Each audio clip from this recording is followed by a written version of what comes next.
Lesson 2 talks about using scatter plots to analyze data. So a scatter plot is exactly what you see down here below. That's what I mean, is just a bunch of points on a graph.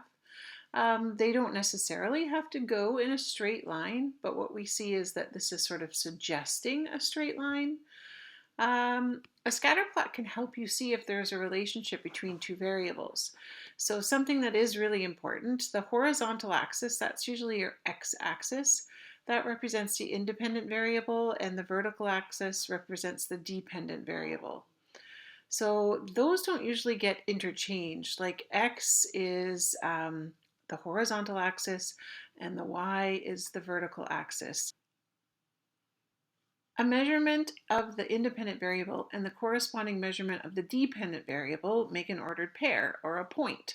So I'm sure you've graphed points before, and they are x, y. So usually what I would remind everyone, it's like the alphabet, and the x is always your horizontal number and the y is your vertical number. And it never goes the other way. So that's the way it's always written, just like the alphabet. You might see an outlier on a scatter plot, which might be something like you see down here, where there's one point that's really outside of the rest of the trend of the data here. So here's a graph, typical scatter plot, age and height. Something else I wanted to mention is this dependent and independent variable.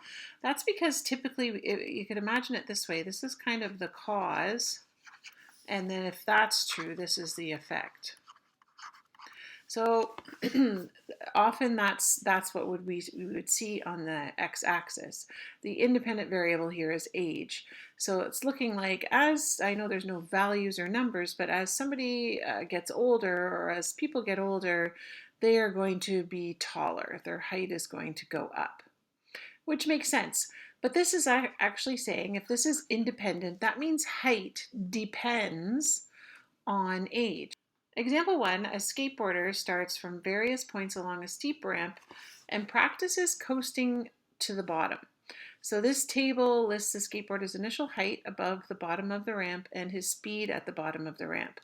So another thing I want to tell you, if you come to a table that looks like this, whatever you come to first is your x-axis variable. This is your independent variable. This next is always going to be your y. So if the table is set up correctly, that's the way it should always be graphed. I would definitely put initial height along the x-axis and speed up the y-axis. So we are saying speed is dependent because the speed depends on the initial height of the skateboarder. So that's supposed to make sense. These are a lot of decimal points, and this can be kind of hard to graph. So what I quickly want to show you is I want you to have Excel on your computers or your laptops if possible.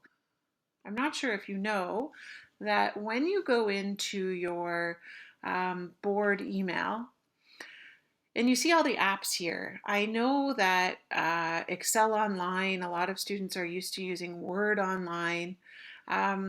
Take my advice. Excel Online is not going to be very useful for you in your high school career. It doesn't do the simple things that we really would expect it to do, even for this unit that we're going to do. I hit all of those apps and I see all the apps and I can have more apps, but there's this Office 365 often when you log into your email for students. When you click on that, what you'll see here is a choice to install Office. And so we're able to download, for students, you're able to download all of the Office apps. So if you don't actually have the full version of Excel on your computer as a program, you can download Excel, Word, PowerPoint for free. So I would really suggest using the full version of Excel, because if you get good at using that, you might use it in science and lots of other classes, definitely math in high school, and it's only going to benefit you. So a few things about Excel. I'm going to type in this table. So I just wanted to show you this first. Initial height in meters, that was for the skateboarder. Do you notice how this kind of went over into column B, and I don't like that? So I'm not sure if when I come back up here and I see that sideways arrow when I'm right in the middle between the two columns, if I double click, it'll adjust to the right size. So that makes it a lot nicer. And then speed was meters per second. And then I'm just going to put in the values that we had from the table. So another thing you'll notice, I got it ready down here. Sheets are a great thing to notice. So you can open up new sheets in Excel. You can have as many as you want. You can rename them. Just rename and make it like question 1, question 2, question 3. So if you're ever trying to do an assignment in Excel, you can keep all of the different graphs in one file, which is a lot nicer to be able to go and find them. So I did punch in these values earlier. So here's the table that we had from the lesson. I just want to show you how easy this is. So a few things you need to know. I would highlight all of my data. I would say insert a scatter plot. And it's so easy, okay? So it's so easy to use. There are all the points. This is what we're going to look at for this question. I don't really like that title.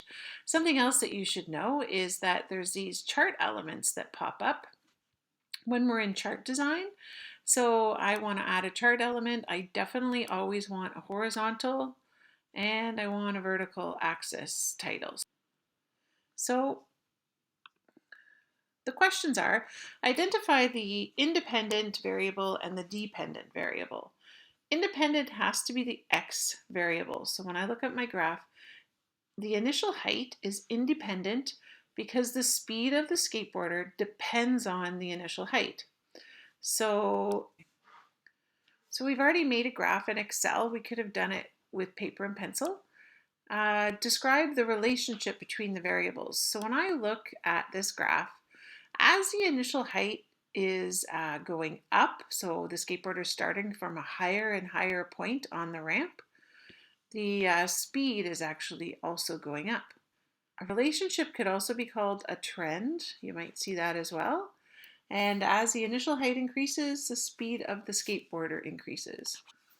Identify any outliers. What might cause an outlier in the data? So if we look at our graph, it kind of looks like here when he started at an initial height of 4 meters, it's not really falling in the trend with the rest of the points. So, you know, there is an official test you can do to make sure that is an outlier, but at this point it sort of looks like it could be an outlier. So identify any outliers. The initial height of 4 meters, he only went 4.5 meters per second. So maybe he dragged his foot, or maybe he started at a different angle.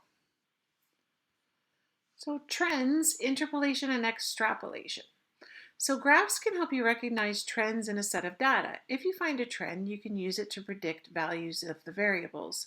So we see a trend. Here we have an upward trend. The points aren't perfectly in a straight line, but it is definitely suggesting an upward trend. And here we see a downward trend.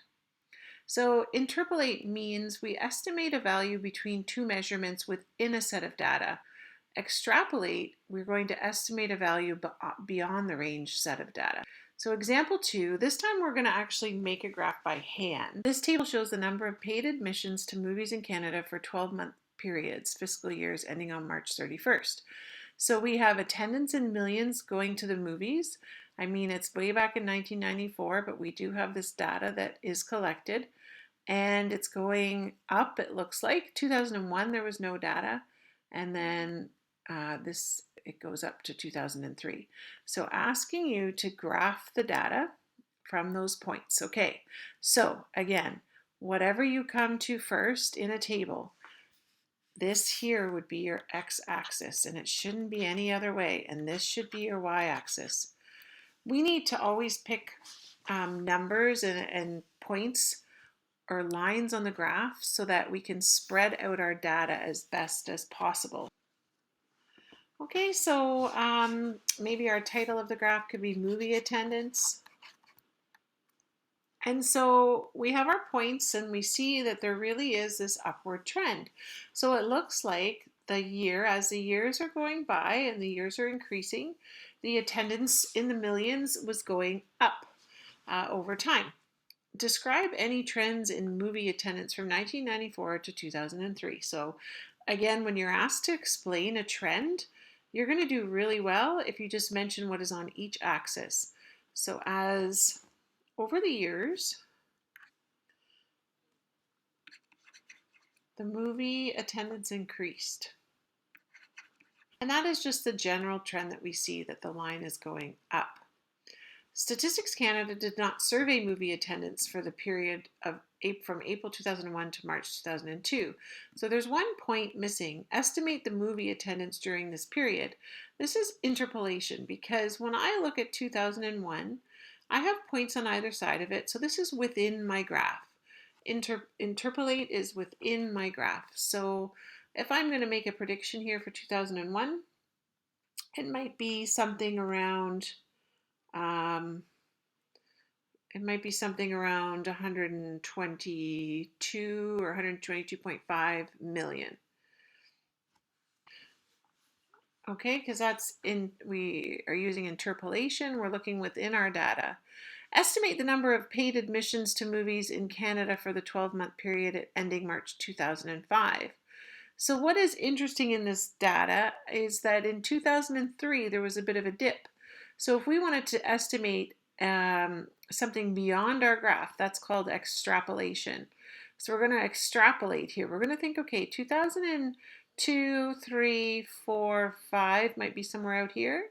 And if we were going to follow this pattern or this trend up, we would think that we're definitely going to be up higher here than the 125 million. Notice that in 2003 there was a dip, and interestingly enough, that was the year of our SARS outbreak in 2003, and people were avoiding crowds. So when you see that, that could really be an outlier because something strange happened that year. The other years were definitely on this upward trend, so I might go with that, and I might estimate that in 2005 there was probably about 135 million, 130. If you're in the right ballpark, that's a great answer. If you said it was probably about 85 million, then I know that you're kind of confused and maybe that's not a very good prediction. So something up here, even if you said 125, 130, that would be just fine.